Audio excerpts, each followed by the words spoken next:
What is going on, guys? Wrecked here. Just want to make a quick video today talking about Enchanter stats and good gear to be looking for, especially early and mid-game. So as an Enchanter, we have two very important statistics. Most importantly is going to be our Charisma.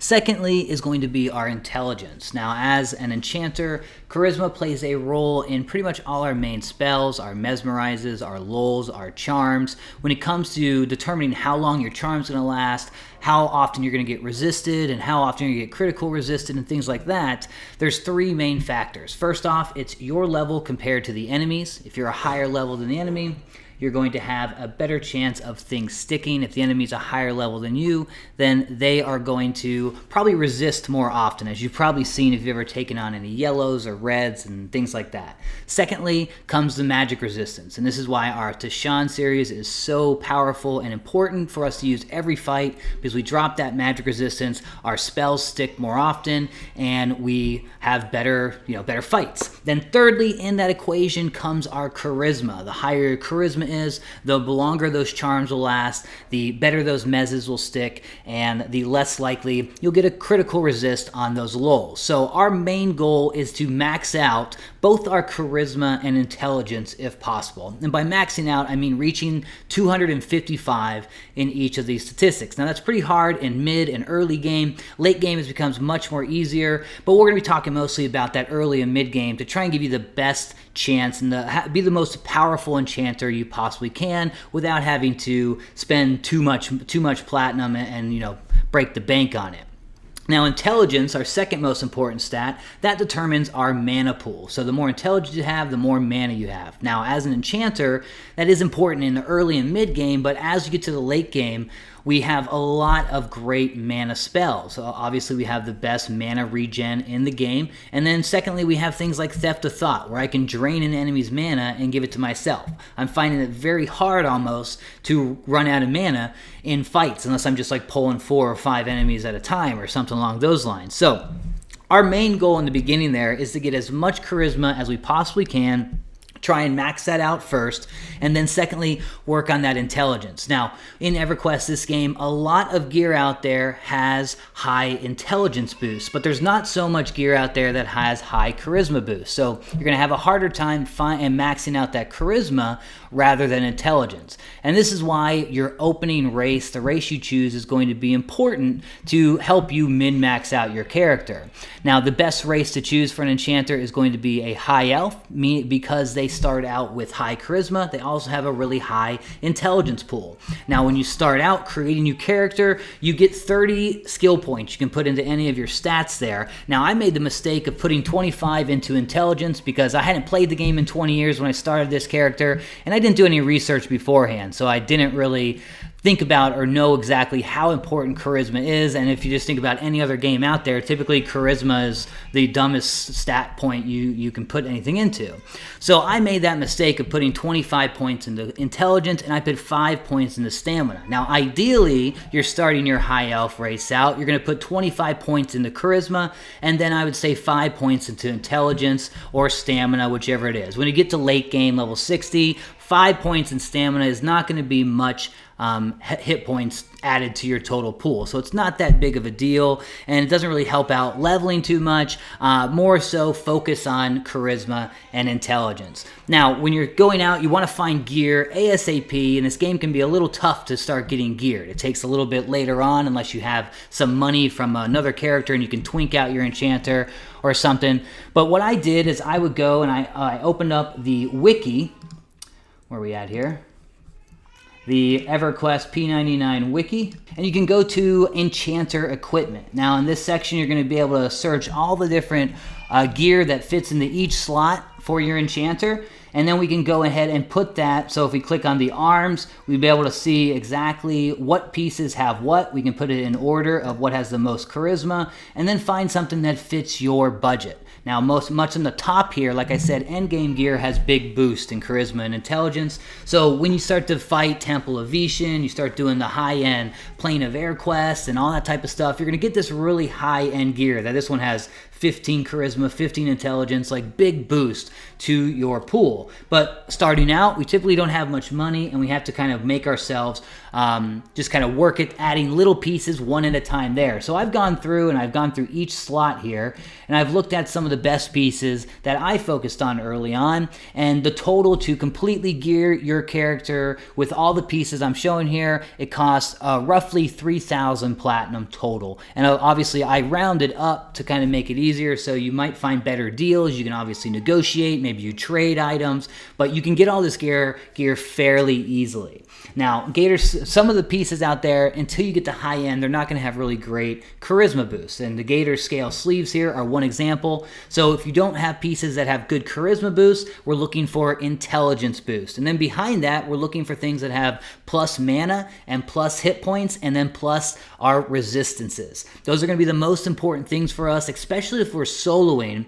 Hit points and mana can play a big role, especially until you get to that late game when we have those mana drain skills and stuff like that. Then it's more about maybe having extra hit points, because when I get hit here, you know, one round of hits takes off all of my Berserker Spirit or my rune spells, and we can pretty much get killed in 2 or 3 rounds of hits. So the more hit points we have when soloing, the better. But again, charisma and intelligence is our important factor for all around Enchanter. So Gator Scale sleeves here, plus 4 intelligence, 15 hit points, cost about 100 platinum. Very easy item to go through. I upgraded to the loam encrusted sleeves because I was fighting in the hole not long ago, and these have plus 5 intelligence, plus 5 mana. So not too much more, but I think they cost another 150 platinum. So the Gator Scale sleeves are a great low cost item to have a bigger mana pool getting started. Secondly, we have the back item, Loam Encrusted Cloak. This goes for about 150 to 300 platinum, depending on who you find selling it, and has a good plus 3 charisma, plus 1 intelligence, and then some plus to our resistances, which is always helpful. The more you can resist spells and poisons and dots and stuff, the better off you're going to be. We have our robe, a Noble's Robe. This drops in Mistmore and costs 50 platinum, very low cost item that gives us plus 5 charisma, a good boost to our resistances. If you want to go upgrade, you can find the Robe of the Ishva. That drops in Split Paw, but I believe that costs around 600 platinum. And it doesn't, I don't think it offers any more charisma, but it has intelligence or mana or one of those to it. Now our earrings, this drops in Unrest, so this is a low-end zone. I got these just by fighting in Unrest at around level 15. 2 of these will cost you about 100 platinum, and they add 5 charisma to your total. Next off, we have our face piece. Now, a lot of these items you can find through jewel crafters. That was one of the first things I added on, is I found a jewel crafter who can make some good gear that has plus charisma, and I bought rings, bracelets, the face piece here, a necklace, and got a really good boost to our charisma.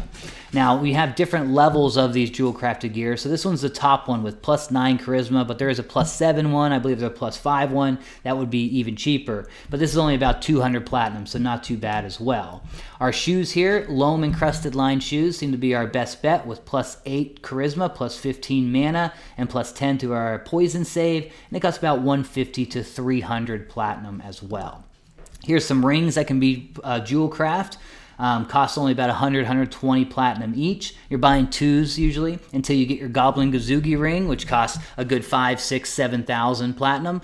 We had 2 of these Electrum Star Ruby rings that did really well.